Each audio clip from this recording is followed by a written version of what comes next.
Wassail, beautiful people.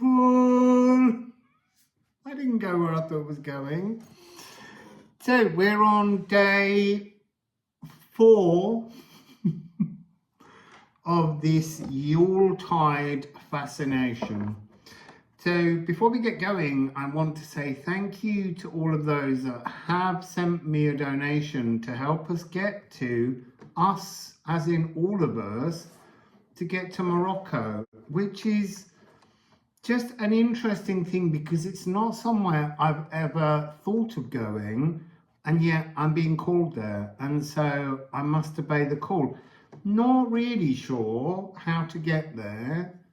There's lots of different routes. There's a possibility of a 50-hour boat ride, but there's also the possibility of a bus that I can get to the very south of Spain. I haven't decided, but while you're watching this, I've probably already set off.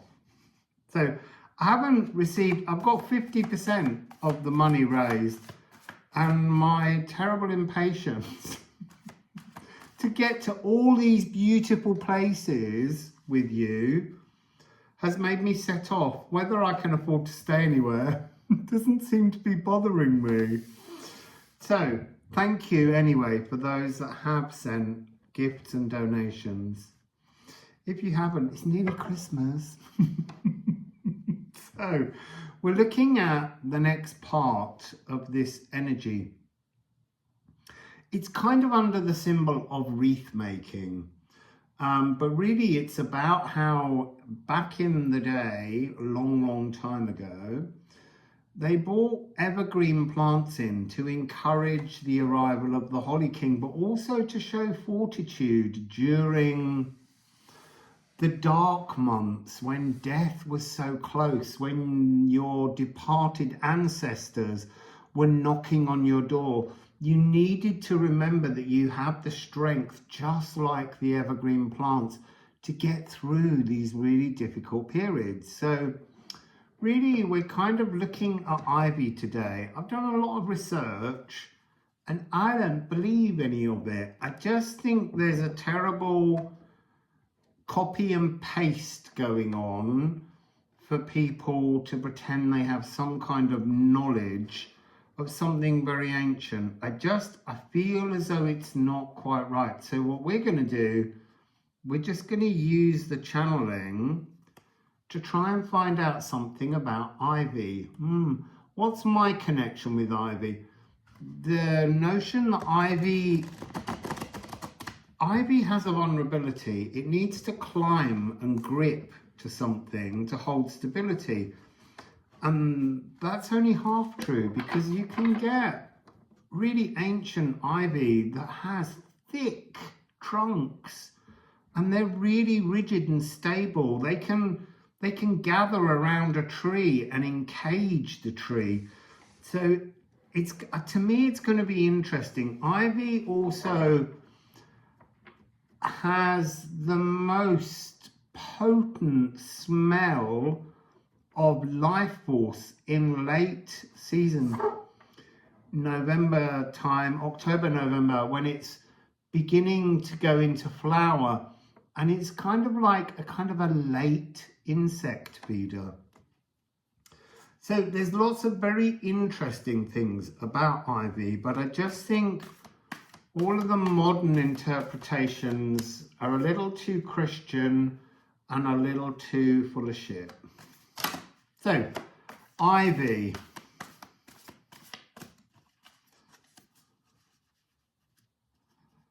Ivy. Why the plant ivy? What does it represent to us in Yuletide?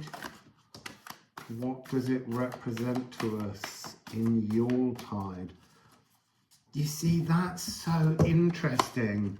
The essence, a moon in Aries, which is a 2/8, a 6/4, and a 1. It's a 111 frequency. Everything totals 10 and down to 1. But it's this essence, this notion of the essential oil, the pure scent of ivy, the berries of ivy, the splayed frequencies. It's about helping us to assert our independence, to find our core nature. You see, that's a way more interesting notion as to why we bring ivy into the house. It's so that we no longer have a sense of being unstable.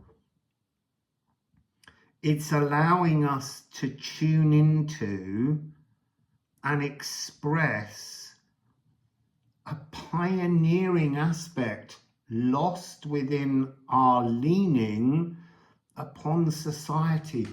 That is really fascinating. So this becomes less about the space that we talked about, the mead hall, the kind of village hall energy, the space that was built by a community to meet and gather. This is personal.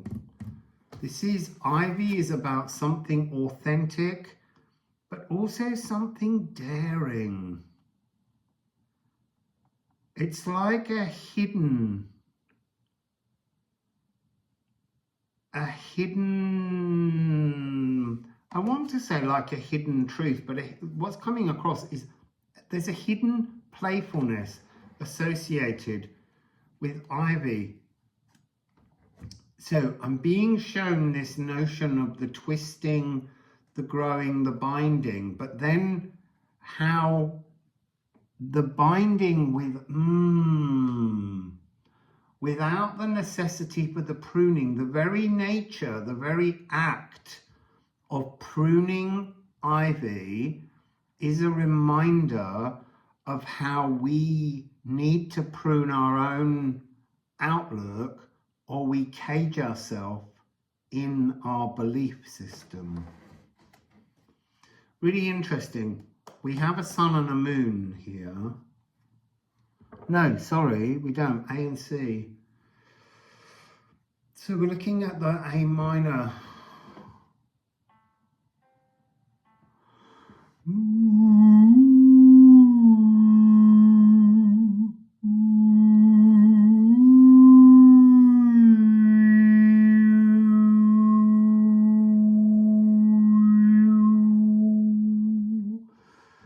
It feels like the A is the moon.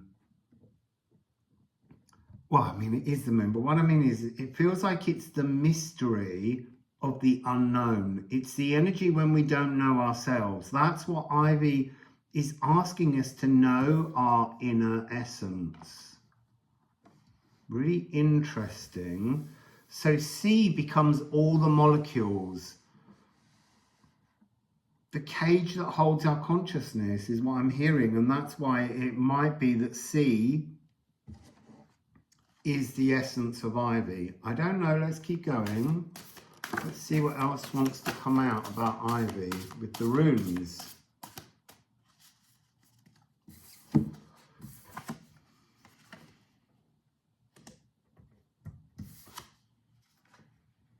So yeah, look, we have Gederung. This is community. This is the energy of a community reaching out and helping and stabilizing the ivy.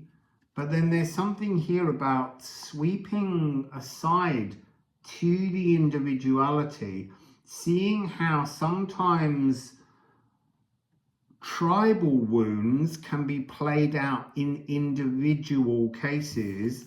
And it's ending here with health, restore.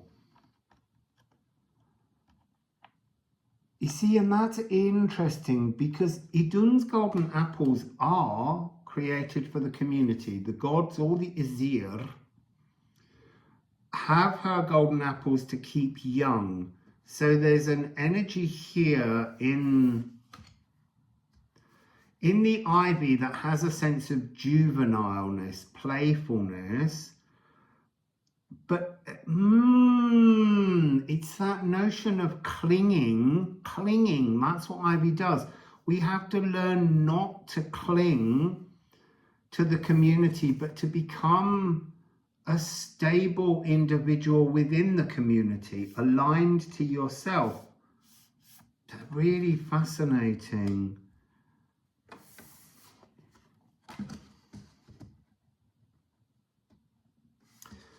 You see, there's something in ivy in its traditional medicines. I don't know enough about how to prepare these concoctions, but there's something I'm being shown about the care of the skin within ivy.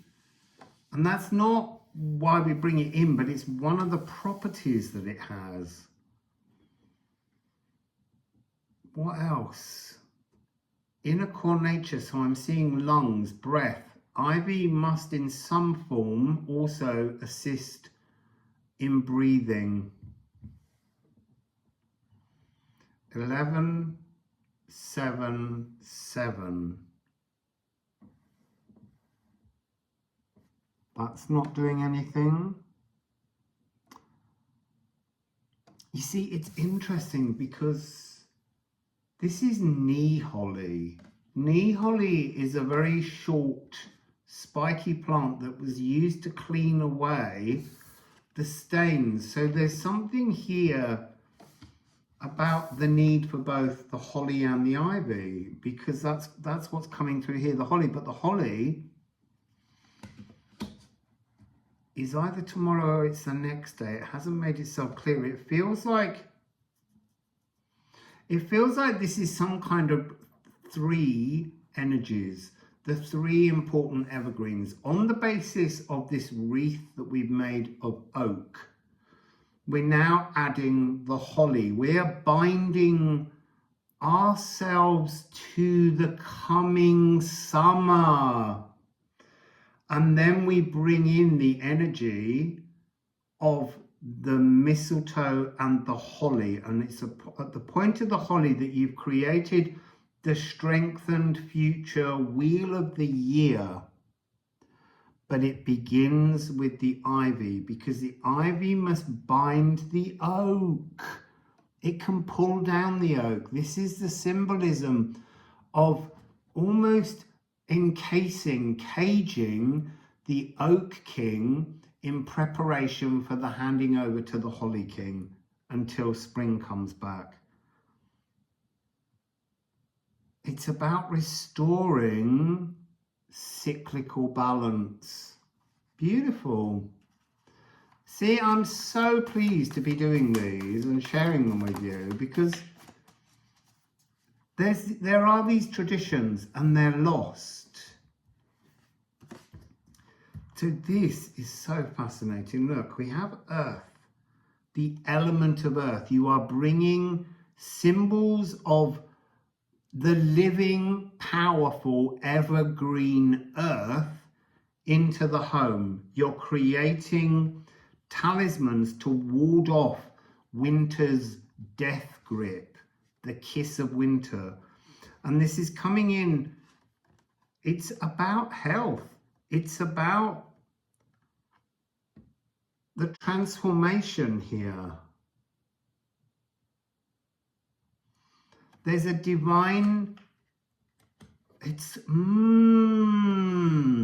really feeling this energy of spirits, gnomes, satyrs, pans, this notion of preparing. There's something about keeping the spirits warm, bringing certain plants in, pruning plants, emperor frequency. So that's really important as well, because an ivy will kill an oak. So you have to prune it. We have to work with the energy of nature so that it doesn't harm itself almost, because life loves life and will kill other life in order to succeed. So that's going back to magician energy. It's really fascinating to me. Might not be to you. Black bile, the darkness, the humours, this energy of like a transformation, being applauded by nature for your care of nature. And remember that what you're bringing in here, it has to be burned on the 12th day. You can't take any of this in. This is a period of transformation. This is a period when it's survival. This is about how we survive a winter, and we call upon the natural world to aid us. The ivy helps us to grip to spirits, to hang on to the spirits, to hold them close so that they can help us through this winter period.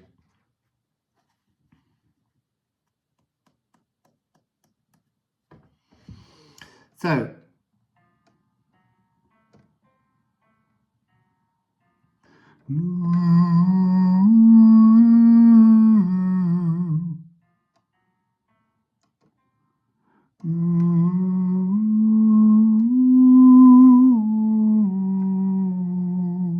see, you've kind of got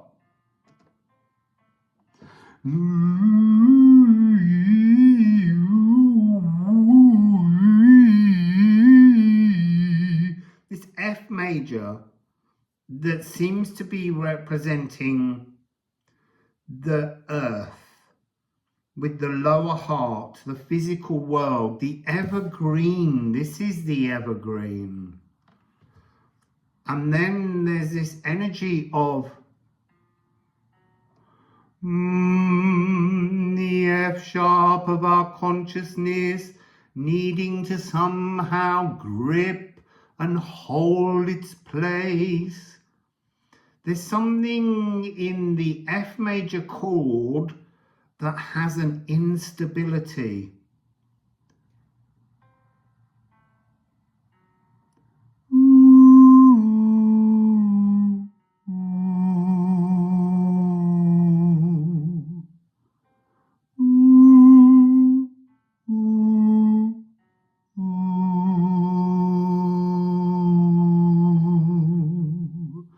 So there is this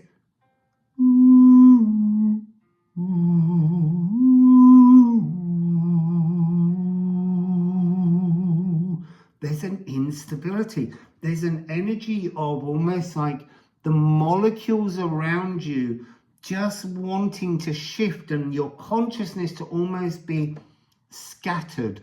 It's caused by the cold. It's not the warmth of the sun. It's the furthest we get from the sun. That's what the ivy is representing. Hang on, cling to life when the sun dies, when the sun is at its coolest. So if you're in the southern hemisphere, this is for you to work on the June solstice. That's when you would have your kind of Yuletide. So the note here really does seem to be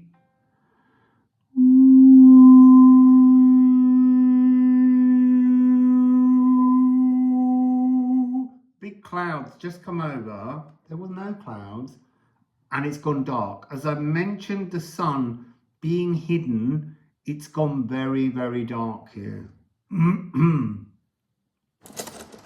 Let's get some ceramics.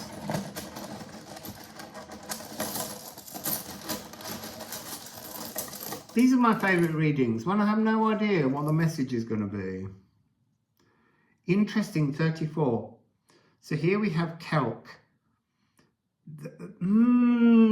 This is like a battle.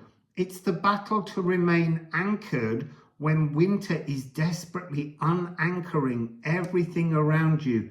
Cling to the truth of your essence. We've got this one again. This is so important. Verdandi. Being in the now, clinging to this moment, holding on to this current energy. Look, 24. This is to purge. This is Dej. Shadows and light, summer and winter. This is the energy being reflected here. Oh my goodness, an Ophalagu. There's a special energetic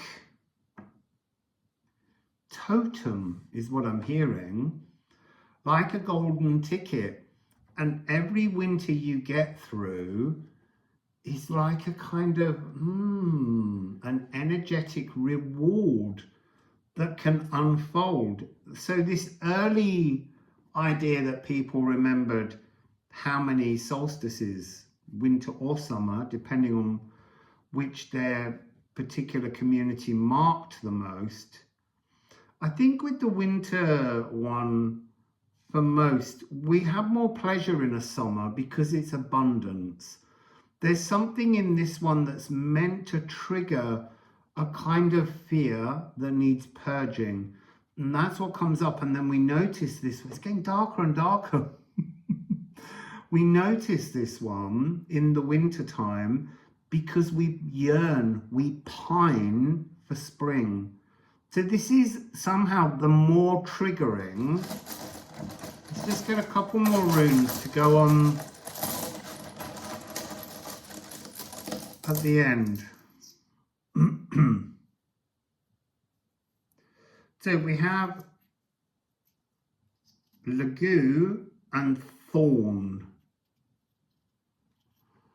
So Lagoo and Thorn. It's almost, this Lagoo is really representing the ancestors, those that are now in the Lagoo between the dark side of the moon and the sun, the memory of the past.